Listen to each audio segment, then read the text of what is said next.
வணக்கம் நண்பா. நம்ம இப்போ பார்த்தீங்கன்னா ஜியோ ஏர் ஃபைபர் வாங்கி கிட்டத்தட்ட ஒரு 2 மந்த்ஸ் பக்கம் ஆச்சு.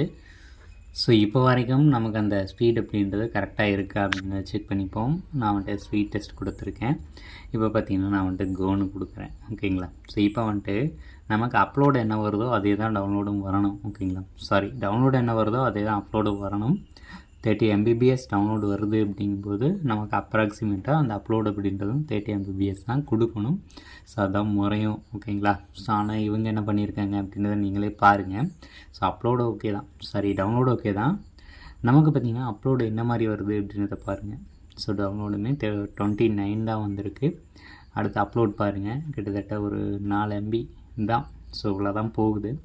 ஸோ இந்த மாதிரி சர்வீஸ் கொடுத்தா எப்படி நம்ம கட்டுற அமௌண்ட்டுக்கு பார்த்திங்கன்னா வேல்யூ இல்லாமல் போயிடுது இல்லையா. ஸோ இதை வந்துட்டு ஜியோ கொஞ்சம் மாற்றிக்கணும்.